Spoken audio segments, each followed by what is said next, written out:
बिल्कुल आपकी आवाज आ रही है भाई, आपको आवाज आ रही है हमारी? जी जी बिल्कुल जी। जी बहुत शुक्रिया हुजैफा भाई। हुजैफा भाई आपसे शुरू करते हैं, जरा ये बताइए कि मियां नवाज शरीफ साहब की वापसी की खबरें बड़ी गर्म है। पहले दिसंबर का महीना दिया गया और अब कहा जा रहा है कि जनवरी होगा तो सर्द लेकिन बहुत गर्म होने वाला है। आपके पास क्या इतलात है मियां नवाज साहब की वापसी? देखें जो साहब, माशाल्लाह आप इस टॉपिक पे मुझसे ज्यादा बाखबर हैं। मियाँ साहब के इंतहाई करीब बैठे हुए हैं। 2 घंटे की वो यूरोप की जो वो लोकल फ्लाइटें चलती हैं, रियान एयर या वो इजी जेट वगैरह, वो आप लें तो मियाँ साहब के पास आप ठीक 1 घंटे बाद जो है सेंट्रल लंदन में होंगे। ट्रू। तो लेकिन मैं आपको गुजारिश करूं कि कुछ मालूमात ऐसी होती हैं जिनको आप हालात और वाकयात पे परखते हैं। तो जाहिर है मियाँ नवाज शरीफ साहब की एक अव्वलीन तरजीह है, सियासतदान है, सियासी आदमी है, कि मैं पाकिस्तान जाऊं। और मुस्लिम लीग नून को भी उनकी अशद ज़रूरत है। जब भी पाकिस्तान में आम इंतखाबात होते हैं, चाहे वो लोकल बॉडीज इंतखाबात हों, तो जाहिर है पंजाब मियाँ नवाज शरीफ का आशिक है और मियाँ नवाज शरीफ की तस्वीर पे ही वोट पड़ता है। आपने खानेवाल में देख लिया कि नवाज शरीफ की तस्वीर पहले डाहा ने लगाई थी, वो जीत गया। अब राजपूत राणा फैमिली ने लगाई तो वो जीत गए।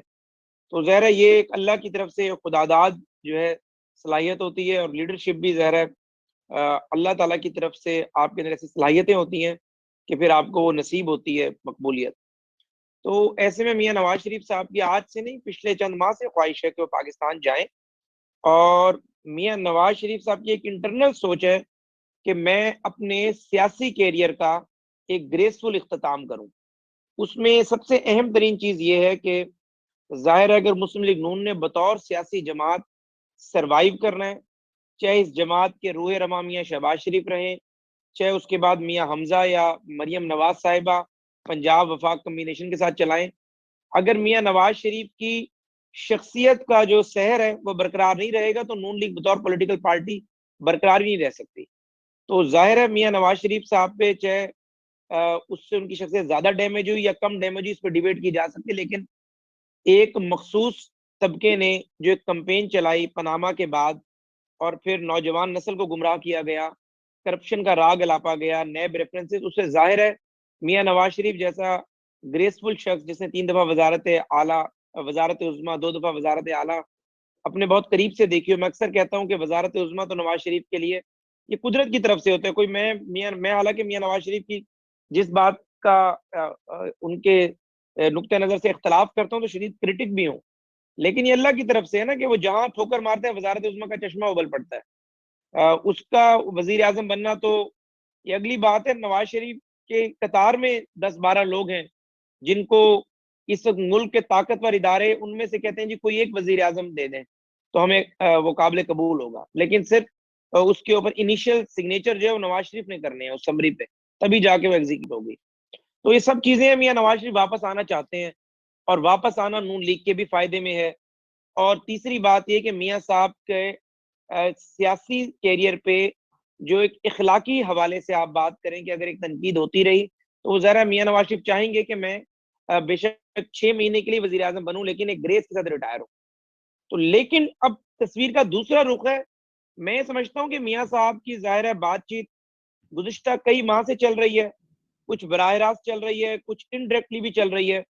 दुनिया के उन ताकतवर ममालिक जो हमेशा से हम जैसे थर्ड वर्ल्ड कंट्रीज के इक़्तिदार के फैसले करते हैं, उनसे भी ज़ाहिर है बातचीत चल रही होगी। माजी में भी 2006-7 में जो कुछ हुआ, कोलोनेलिज़ो राइस ने अपनी किताब में लिख दिया, बेनज़ीर भुट्टो ने डॉक्टर वीस्ट में लिखा, दरपर्दा चीजें चल रही होती हैं।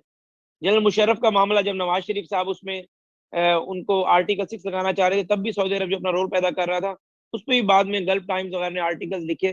तो ज़ाहिर है बैरूनी दुनिया पाकिस्तान के हालात पर हाथ पे हाथ धर के नहीं बैठी रहती, मुदाखलत भी करती रहती है। तो ज़ाहिर मियाँ नवाज शरीफ बरतानिया में बैठे हुए हैं, उन्होंने अपनी लॉबिंग भी की होगी।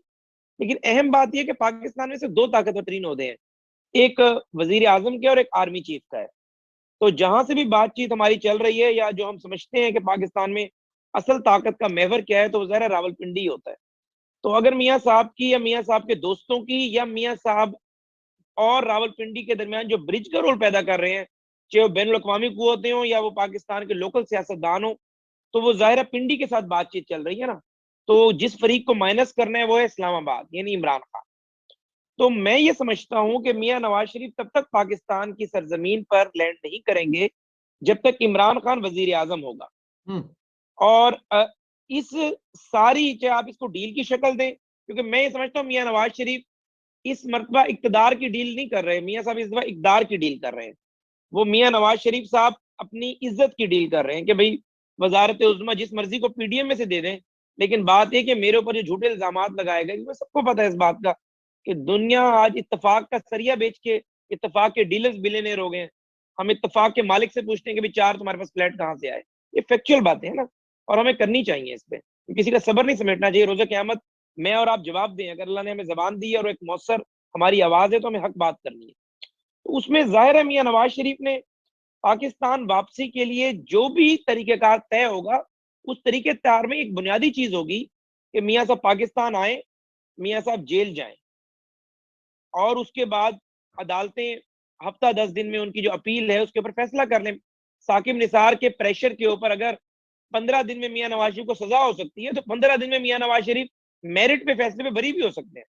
लेकिन उस पूरी तरीकेकार की जो बुनियादी जुज्व है वो यही होगा कि पाकिस्तान में वजीर आजम कम अज कम ऐसा शख्स बैठा हो जिसपे मियां नवाज शरीफ समेत तमाम जो आपके स्टेक होल्डर है वो एतमाद कर सके। वो इमरान खान पे ज़रा एतमाद हो नहीं सकता। तो मेरे ख्याल से जो ही अगर इमरान खान के मुतालिक कोई इन हाउस चेंज आती है या इलेक्शन कमीशन की तरफ से कुछ सख्त फैसला आता है, जो तारीख इलेक्शन कमीशन ने दे दी है, मेरे ख्याल से डे टू डे हेयरिंग भी शुरू करेगा उसके बाद 4 जनवरी के बाद, उसके बाद तायुन होना शुरू होगा कि मियां साहब ने जनवरी में आना है या फरवरी में आएंगे या मार्च में आएंगे। मियां साहब का आना तो ठहरा हुआ है, जिस तरह इमरान खान का जाना ठहरा हुआ है, नवाज शरीफ का आना ठहरा हुआ है। लेकिन उसमें तरीकेकार मैं आपको एक क्लू दे रहा हूं कि इमरान खान जो ही वजीर आजम के ओहदे से स्टेप डाउन होगा, या उसको आप अदम एतमाद के जरिए निकालेंगे या उसको इलेक्शन कमीशन की नाअहली के जरिए निकालेंगे, फिर आप उल्टी काउंटडाउन शुरू कर सकते हैं कि किसी भी दिन मियां नवाज शरीफ आ सकते हैं। बिल्कुल, बिल्कुल ठीक है, बिल्कुल ठीक है। आपकी पूरी जो सर बात है वो, इसमें कोई शक नहीं है कि मियां साहब ऐसे वापस तो डेफिनेट नहीं आएंगे, और ये जो इमरान खान साहब की हुकूमत में वापस आने वाली बात बिल्कुल ठीक है। अरशद परवेज साहब, अगर आप हमें सुन सकते हैं, आपका म्यूट है, जरा अगर खोलें तो जरा ये फरमाइएगा, आपके पास भी बड़ी खबरें होती हैं, इस दफा मियां नवाज साहब जेल जाएंगे या जेल जाने से पहले पहले ये मामलात हल हो चुके होंगे? और दूसरा ये बताएं कि कहा यह जा रहा है कि इस दफा नवाज शरीफ का इस्तकबाल ऐसा होगा कि लोग बेनजीर के इस्तकबाल को भूल जाएंगे। क्या फरमाएंगे आप इस पर? बहुत शुक्रिया। हुज़ैफा हमारे साथ मौजूद हैं और बहुत ज्यादा इंफॉर्मेशन